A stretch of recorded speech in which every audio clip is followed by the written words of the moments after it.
ప్రతిపక్షంలో ఉండి ఒక వ్యవహార శైలితో ప్రభుత్వానికి సంబంధించిన అనేక అంశాలని మరి ఎండగట్టే ప్రయత్నం చేసే దాంట్లో పెద్దలు చాలామంది కూడా ఉన్నారు. వారిలో ఆ రోజు కర్ణాటకలో చూశాం. నేను సెక్రటరీగా ఉన్నప్పుడు వారు ఒక క్రమశిక్షణతో ఒక శైలితో అపోజిషన్ నాయకుడిగా అనేక సందర్భాల్లో ఒక ప్రిన్సిపల్స్ని మరి ముందుకు తీసుకెళ్లే ప్రయత్నంలో ఒక మంచి పేరు కలిగిన వ్యక్తిని ఈరోజు మరి మనం పిలవాలని ఆలోచన చేసి వారిని పిలవటం కూడా జరిగింది. అదేవిధంగా మనము శాసన మండలికి సంబంధించి మీ అందరికీ కూడా సుపరిచితులు.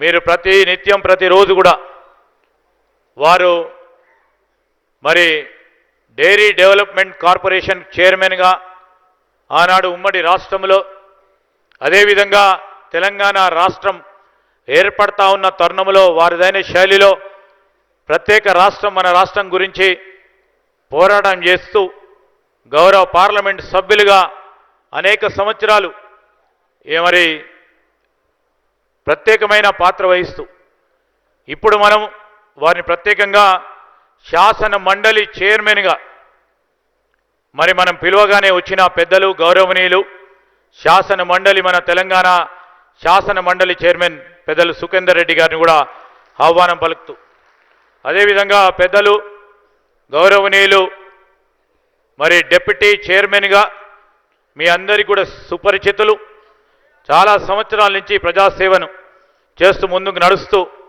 ఏ పార్టీలో ఉన్నా వారి వ్యవహారంలో మరి విలువలతో కూడుకున్న రాజకీయం చేయాలని ముందుకు నడుపుతా ఉన్న పెద్దలు గౌరవనీయులు బండా ప్రకాష్ గారిని మరి స్వాగతం పలుకుతూ, ఈరోజు నా సహచరులు పెద్దలు గౌరవనీయులు మరి సోదరులు మీ అందరికీ చాలామంది కూడా సుపరిచితులు.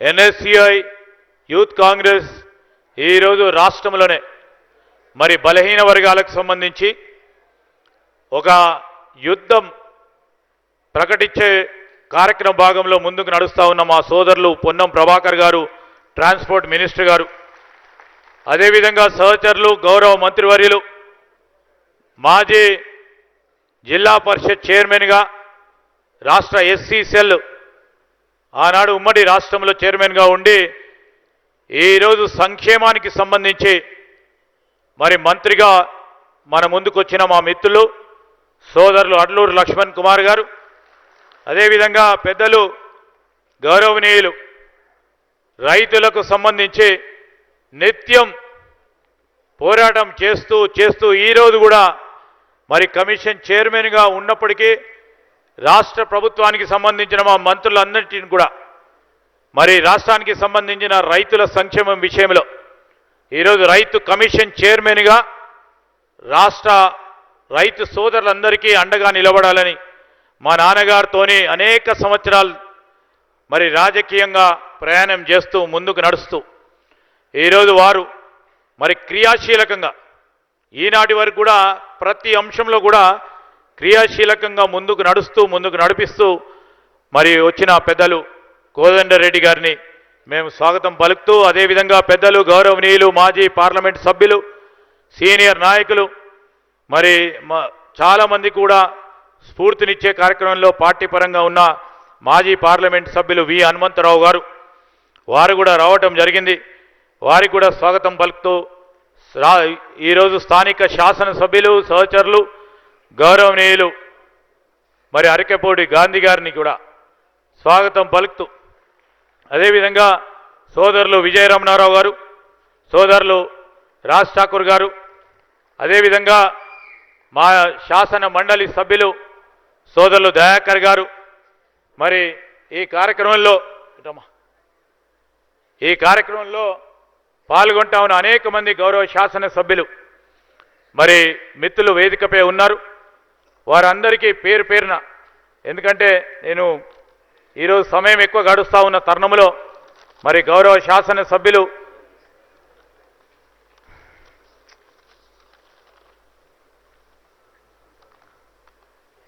మల్రెడ్డి రంగారెడ్డి గారు సీనియర్ శాసనసభ్యులు, అదేవిధంగా దయానంద్ గారు ఎమ్మెల్సీ గారు, మరి మా సోదరులు గౌరవ జుక్కల్ శాసనసభ్యులు లక్ష్మీకాంతరావు గారు, మరి మా నాన్నగారికి చాలా సుపరిచితులు, ఆనాడు జెడ్పీటీసీగా మన కరీంనగర్ జెడ్పీ ఫ్లోర్ లీడర్గా ఆనాటి నుంచి ఈనాటి వరకు కూడా అల్లు పెరగకుండా ప్రజాసేవలు చేస్తూ ముందుకు నడుస్తూ ఉన్న మా సహచరులు గౌరవ ప్రభుత్వ విప్ వేములవాడకు సంబంధించి మా సోదరులు ఆది శ్రీనివాస్ గారు కానీ, అదేవిధంగా పెద్దలు గౌరవనీయులు మనందరికీ కూడా సుపరిచితులు మరి గౌరవ శాసన మండలి సభ్యులు మా అక్క వాణీదేవి గారు, వారి గురించి మీకు అందరికీ కూడా తెలుసు.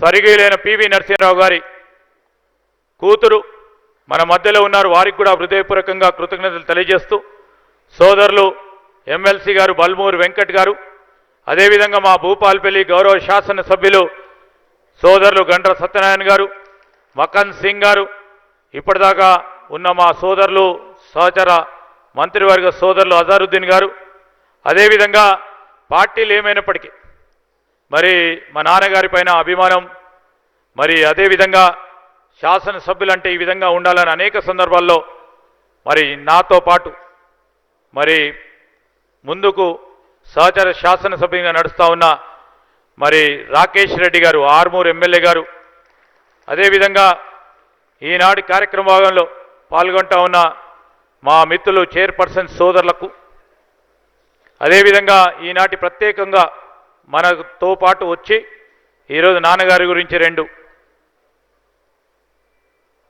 పదాలు చెప్పాలని వచ్చిన ప్రముఖ కళాకారుడు, సినిమా రంగానికి సంబంధించి నిత్యం మనం చూస్తూ ఉంటాం. మరి వారు అనేక పాత్రలు నిర్వహిస్తూ సామాజిక సేవలు అందిస్తూ ఉన్న పెద్దలు తనికెళ్ళ బర్నీ గారితో పాటు వేదికపై ఆసనులైన మరి నరసింహారెడ్డి గారు చైర్మన్ గారు, అదేవిధంగా ఈరోజు ఇక్కడ ఉన్న మా సోదరులు ప్రకాష్ రెడ్డి గారు, జనక్ ప్రసాద్ గారు, జ్ఞానేశ్వర్ ముదిరాజు గారు, అదేవిధంగా అగ్రికల్చర్ మరి వ్యవసాయానికి సంబంధించి ఈరోజు చైర్మన్గా వచ్చేసిన చాలామంది పెద్దలు ఉన్నారు.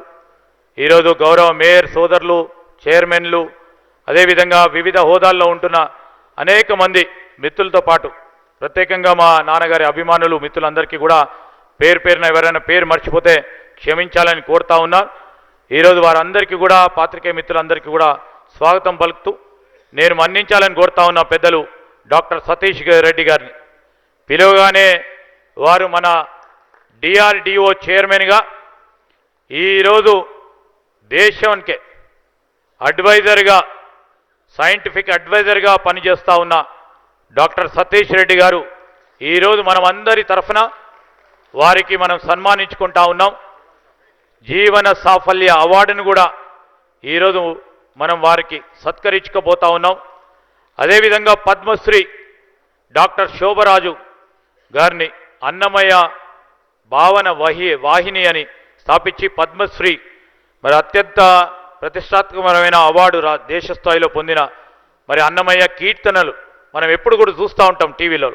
వారిని కూడా మరి జీవన సాఫల్య అవార్డుకి సంబంధించి పెద్దలందరూ కూడా వారిని పిలవాలని మరి పెద్దలు ఈరోజు టీసీఎస్కు సంబంధించి తెర వెనుక ఉండి మరి ఈరోజు దేశవ్యాప్తంగా కూడా సాంకేతిక పరంగా ఒక ప్రధానమైన కంపెనీని ఈ దేశంలో నడిపిస్తూ ఉన్న టీసీఎస్కు సంబంధించి పెద్దలు వి రాజన్న గారు వైస్ ప్రెసిడెంట్ గారు వారిని కూడా మేము పిలువగానే వచ్చినందుకు వారికి కూడా మన అవార్డు ప్రదానం చేస్తూ ఉన్న సందర్భంతో పాటు డాక్టర్ సుబ్బరంగయ్య కోపరాజు గారు వీరు వేద ఐఐటికి సంబంధించిన డైరెక్టర్ గారు అనేక మంది విద్యార్థులను తీర్చిదిద్ది ముందుకు తెలుసుకున్న తనంలో వీరితో పాటు అనేక మందిని ఈరోజు గుర్తించి ఒక కమిటీని ఏర్పాటు చేసుకొని వారిని ప్రేరేపణ చేయాలనే ఉద్దేశంతో దాదాపు 15 నుంచి 20 మందిని మనం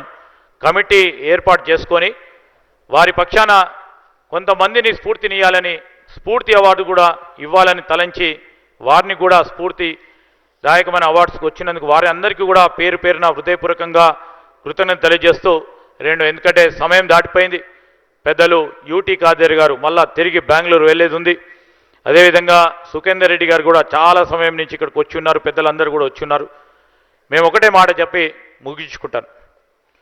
మేము ప్రతి సంవత్సరం కూడా మేము మా కుటుంబ సభ్యులు, మా మాతృమూర్తి, మా అమ్మగారు జయశ్రీ గారి ఆధ్వర్యంలో మా కుటుంబ సభ్యులు, మా అన్నలు తమ్ముళ్ళు, మా అక్కలు చెల్లెలు, నా కుటుంబ సభ్యులు అందరూ కూడా, ఆ కుటుంబ సభ్యులందరం కూడా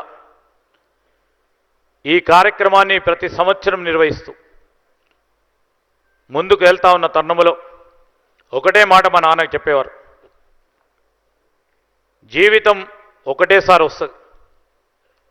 10 మంది గుర్తుపెట్టే విధంగా, వారి జ్ఞాపకాల్లో నిలిచే విధంగా రాజకీయంలో ఉంటే ఆ విధమైన సేవను అందించాలి, ఆ విధమైన ఆలోచన చేయాలి, ఆ విధమైన త్యాగం చేయాలి, ఆ విధంగా ప్రజాసేవ చేయాలనే ఒక ఆలోచన దృక్పథం ఉన్నప్పుడే ఈరోజు మనం రాజకీయంలో ఉండాలి, సేవ చేయాలనే ఒక మాటను ఎప్పుడు కూడా మేము స్మరిస్తూ, మరి నేను ఒక మాట చెప్పదలుచుకున్నాను. నేను ఎప్పుడు కూడా గర్వంగా చెప్పుకునే మాట ఒకటి ఉంది, నేల విడువని సాము ఇది, ప్రజలు విడువని ప్రేమను సాధించే వరకు మనం ఎప్పుడు కూడా నిరంతరం ముందుకు సాగుతూ నడవాలే. రాజకీయంలోకి వచ్చినప్పుడు సేవలకు సంబంధించిన అంశం వచ్చేవారకని వారు చెప్పేవారు. ఈరోజు 89వ జయంతి ఉత్సవానికి సంబంధించి వారి మాటలను స్మరిస్తూ మా నాన్నగారి గురించి 2 మాటలు చెప్తాను. మా నాన్నగారు ఉస్మానియా యూనివర్సిటీలో ఒక గోల్డ్ మెడలిస్ట్గా, చట్టం మీద ఆయనకున్న అపారమైన పట్టు ఉండేది. కానీ మా తాతగారి మరణాంతరం మరి బంగారు పథకాన్ని, ఆ లాయర్ కోర్టును పక్కన పెట్టి మంతనిలో పుట్టాము, అక్కడే సేవ చేయాలని నాగలి పట్టారు. ఆయన అన్న ఒక మాటలో నాకు ఇప్పుడు కూడా గుర్తుంటుంది, కోర్టులో వాదించే లాయర్ కంటే కోట్లాది మంది కన్నీళ్లు తుడిచే సేవకుడే ఉండటమే మిన్న. అందుకోసమే ఆ గోల్డ్ మెడల్ కన్నా మన మంత్ని మరి ఆయనను ఎక్కువగా ప్రేమించేవారు. మాకు అదే వారు నేర్పించారు. చదువుకున్న విజ్ఞానం మనుషుల తలరాత మార్చడానికి ఉపయోగపడాలని ఆయన నమ్మారు. అందుకే ఆయన రాజకీయ ప్రస్థానం గాలిలో పుట్టలేదు, గ్రామీణ భారత పునాదుల మీద సర్పంచ్గా మొదలైంది. సర్పంచ్గా ఆయన వేసిన మొదటి అడుగు దగ్గర నుంచి స్పీకర్గా ఆయన అధిష్ఠించిన పదవి వరకు ప్రతి అడుగు రాష్ట్ర ప్రజల గురించి, మంతని కోసం, ప్రత్యేకంగా మంతని అనే కుటుంబం కోసం వారు ప్రతి అడుగు కూడా ముందుకు వేయటం జరిగింది. ఎంత ఎత్తుకు ఎదిగినా ఆయనలో ఎప్పుడు ఒక మాట నిలిచేది, నేను మీ శ్రీపాదరావును అనే వినయత చూపెట్టేవారు. అదే మాకు స్ఫూర్తిదాయకం.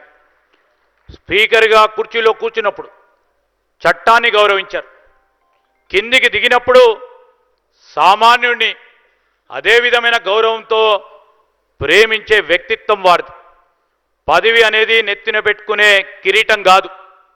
నేను కానీ, ఇక్కడున్న మా సోదరులు, మా నాన్నగారితో నడిచిన మా పొన్నం ప్రభాకర్ గారు కానీ, ఆది శ్రీనివాసయ్య గారు కానీ, మా లక్ష్మణ్ కుమార్ గారు కానీ, మా రాజ్ ఠాకూర్ గారు కానీ ఒకటే, మేము పదవి అనేది నెత్తిన పెట్టుకునే కిరీటం కాదని, భుజాన వేసుకున్న బాధ్యత అని ఆయన నేర్పించిన పాఠ్యంతోనే మేమందరం కూడా ముందుకు నడుస్తూ ఉన్నాం. అధికార పక్షం ప్రతిపక్షం అని తేడా లేకుండా అందరికీ సమానమైన అవకాశం కల్పించేవారు. ప్రజాస్వామ్యంలో జవాబుదారీతనంతో లేకపోతే అది అధికారం అవుతుంది తప్ప సేవ కాదని ఆయన గొప్ప నమ్మకం. అని ఈరోజు ప్రజాప్రతినిధి ప్రజలకు వెనుక పిలిచే పని చేయనప్పుడు ఎప్పుడు ప్రజలు అనుకుంటే అప్పుడు రీకాల్ విధానాన్ని ఆయన మనస్ఫూర్తిగా వారి ఆలోచన విధానాన్ని పలు సందర్భాల్లో వారు చెప్పేవారు. Sir, I would like to mention here, Khader Saab, my father used to believe a system of recall. Recall when people think that their representative is not able to perform his duties and obligations to the people. There, we should have a system of recall. He used to always advocate for that policy which he always used to believe. In the same spirit, he used to go all the way to attend with the possible given resources, with given strength and meager resources during those times. He used to perform his duties. He started his journey when villages didn't have proper schools, when the villages didn't have proper road connectivity, infrastructure connectivity. He used to attend the Mandal Samiti meetings on motorcycles, on walk, through RTC buses. He used to commute from Mantini to this place as a simple human being, even though he was an MLA, in a RTC bus. This reflected his simplicity, and we, try to imbibe those qualities in us, even though it's very difficult. ఈరోజు మరి నాన్నగారు మరణించిన ఆ రోజు నాతో పాటు చాలామంది కూడా ఆ రోజును మర్చిపోలేని రోజు. వారు ఏదో వినటానికో లేకుంటే ఏదో వినోదానికో వెళ్తూ చనిపోలేదు. తనను నమ్ముకున్న ఒక సామాన్య కార్యకర్త ఇంట్లో కష్టం వస్తే పలకరించడానికి వెళ్తే అమరుడు అయిన అమరజీవి శ్రీపాదరావు గారు తన ఊపిరి ఆగిపోయే వరకు ఆయన అడుగులు ప్రజల కోసమే పడ్డాయి. అందుకోసమే ఎక్కడైతే ఆ రోజు అక్కడి వరకు వారి శ్వాస ఆగిపోయిందో దాని తర్వాత వారి అభిమానులు, వారి మిత్రులు, వారి శ్రేయోభిలాషులు వారి శ్వాస ఆగలేదు.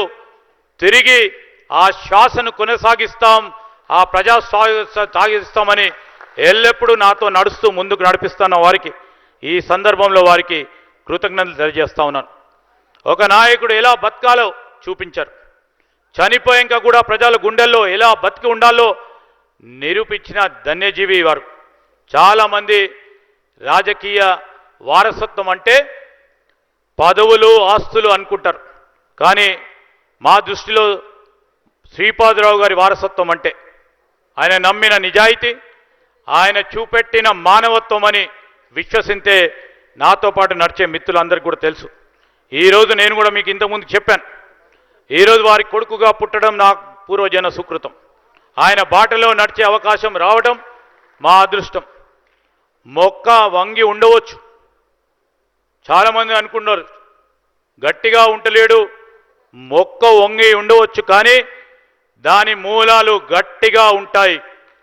అలాగే నాన్నగారు మా మధ్యలో లేకపోయినా ఆయన నేర్పిన విలువలు నన్ను ఎప్పటికీ మీ శ్రీపాదరావు గారి కొడుకుగా మీ సేవలో ముందుకు నడిపిస్తూనే ఉంటాయి.